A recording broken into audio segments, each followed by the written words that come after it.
Hey, this is Daniel Kaiser for GTTV here in Shanghai, China, where we're getting ready to investigate Splinter Cell Double Agent. And one of the most interesting aspects of this game is the new moral system. Choice is going to play a part like never before, and the compelling story behind the game is just the beginning of the story. We could have made Chaos Theory Part 2, but at the end of the day, if you don't question yourselves, if you don't take risks and try and push the series in a new direction, you're going to lose a lot of people too. So I'm really happy that we went back to the drawing board. We started thinking, where can we take stealth? Where can we take tension from now on? And one of the obvious directions was, let's take it undercover.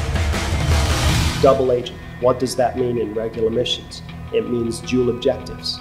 Objectives from the NSA and objectives from the terrorist cell. How do you complete your NSA objectives when you're living with the enemy? You become Sam Fisher. It's no more a character that you're playing, it's yourself. You have to do some specific choices that are sometimes very difficult to achieve.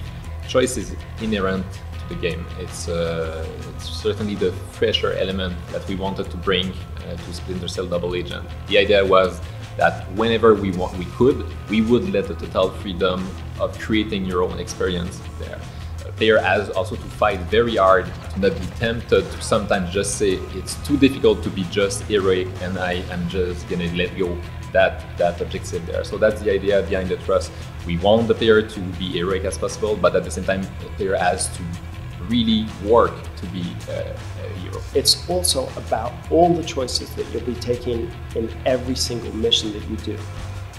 Every objective has a value in terms of trust with the NSA or with the terrorist cell. You complete that objective, and remember, all the objectives are optional, you'll gain a little bit of trust. Now that trust becomes a visual representation of the strategies that are open to you on later levels. You want to forego some NSA objectives, you want to lose that trust, that's fine. You have to make sure that you have that trust in your trust block. If you want to ignore some of the terrorist orders, you don't want to blow up that cruise ship, you can do that. Only if you've done enough terrorist objectives beforehand to have built up your trust with it. So it's a really, choice is central to the entire game.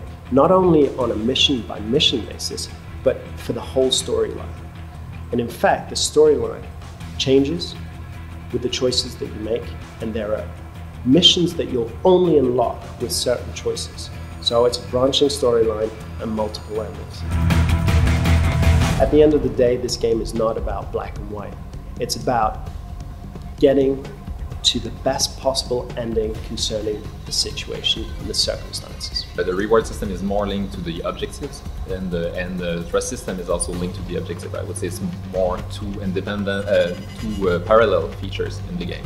The idea is that every time you're being asked to do a task for the terrorist or for an objective for the NSA, when you complete it, we reward the player by giving him some cool gadgets or some upgrades on existing gadgets. The trust system will be carried out in all the missions, in all the HQ levels, so the player has always to think about a long-term strategy while he's playing the game. You at the same time have the pressure of the NSA saying, yeah, you're not there to be a terrorist, so you also have to sneak out in forbidden areas, find objectives, come back before people discover that you're not at your task. If you're very well trusted in the HQ, people will potentially just warn you and say, if ever we see you again there, it's going to be very difficult for you.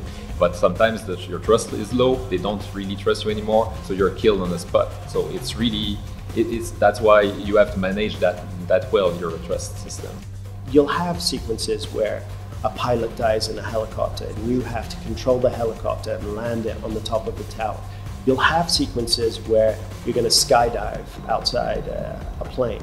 You're going to have sequences where you're handed a gun and you're asked to kill an innocent man. These are all sequences that we like to call directed moments that we could have done in cinematic, but are so much more involving when you see them and play them on your 360.